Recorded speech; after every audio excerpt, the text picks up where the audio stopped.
The Indian residential school system of long ago brings back a lot of bad memories and anger to a lot of Indian people. This is the Qu'Appelle Indian Residential School at LeBret, Saskatchewan. It is run by the Star Blanket Band. The students enrolled here come from across Canada. There's a story of high self-esteem, high grades, high achievements, high goals. In 1981, a council made up of Indian bands from the area assumed total control in the operation of the school. In 1987, the land was designated as a reserve and a part of the Star Blanket land settlement. The Star Blanket Band Council then became the board of directors of the Qu'Appelle Indian Residential School. Today, the Qu'Appelle Indian Residential School is one of the finest educational institutions in Canada. It is governed and run by the Indian people themselves. It stresses high academic achievement and Indian cultural awareness. You see the happiest kids in the world here.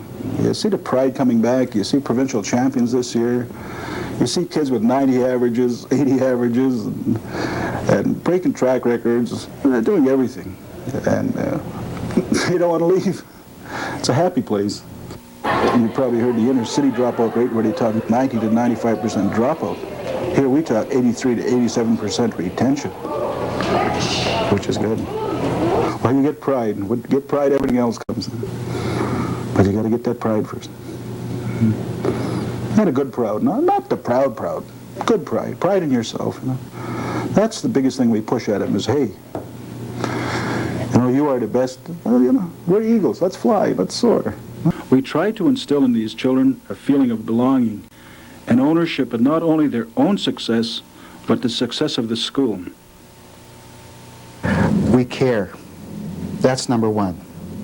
People have to care in order to have people care for themselves. And if we could identify the positive points of children and have them understand that they don't really have to hide them, that they could expand those positive points in academics, in sports, in extracurricular, in student government, in various areas.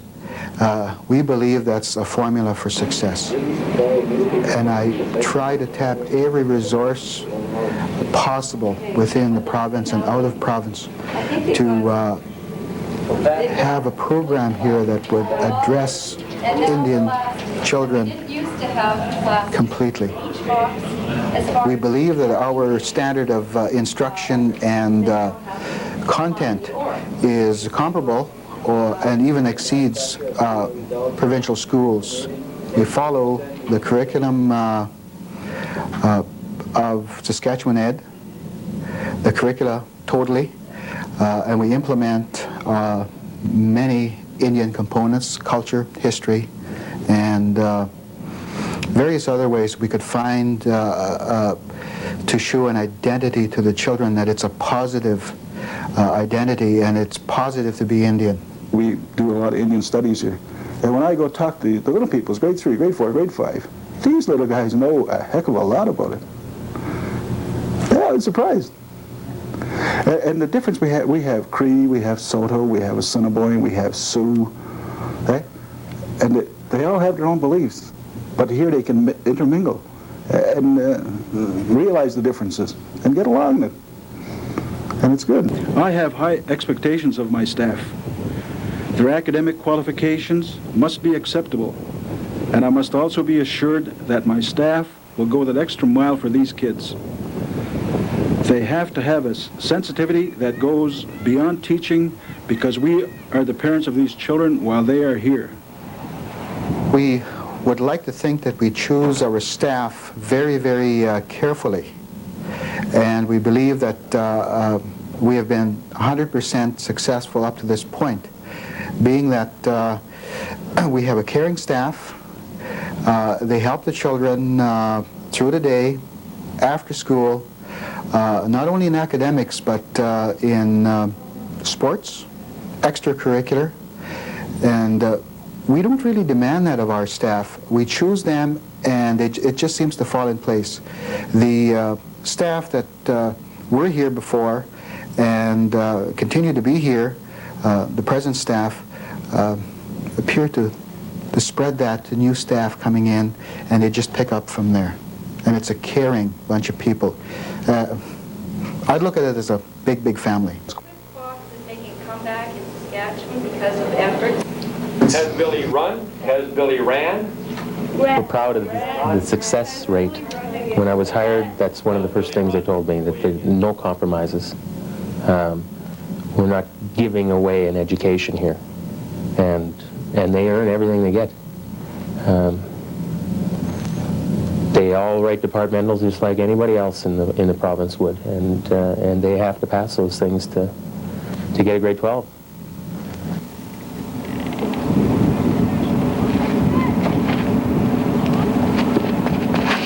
Hi, girl.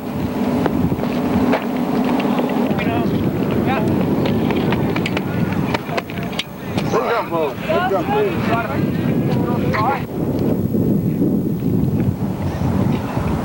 2465. Speech. I should run up to my car.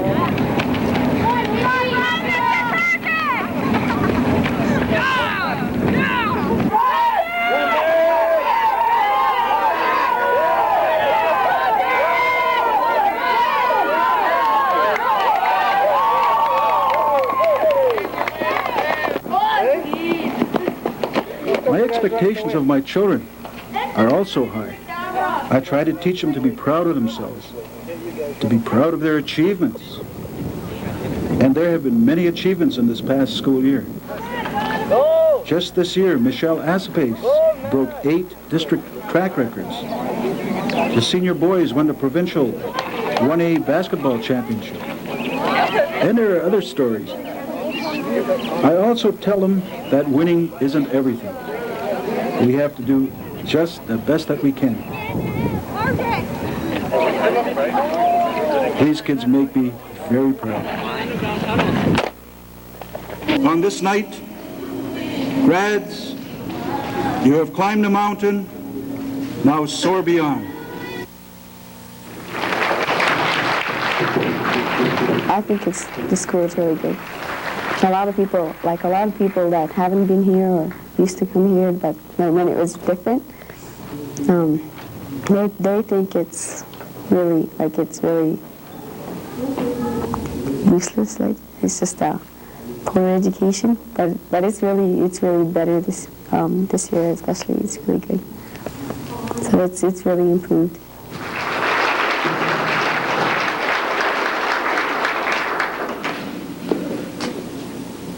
I heard from a lot of people too that this was a good school and it's a lot better than Regina school, because I think the studying is more harder here. Like you study a lot more than you do in Regina, and the teaching, like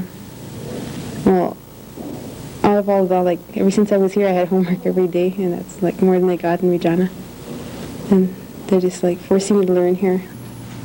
The elders have always said to me, I think of some of the elders here tonight that I've known for some years.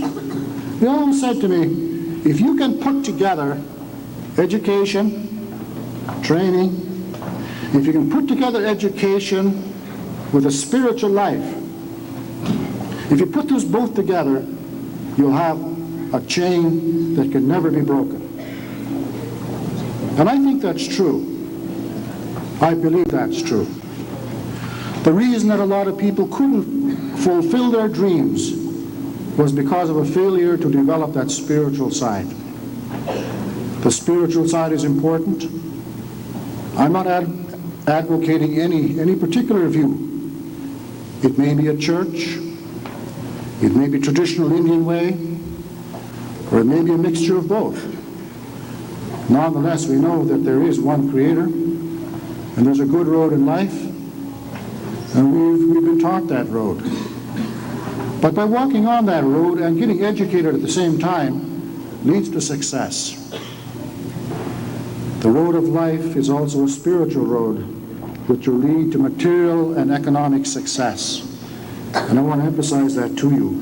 Now you have your reserve school, you have your public school. If you don't want to go to either one of them, we're here.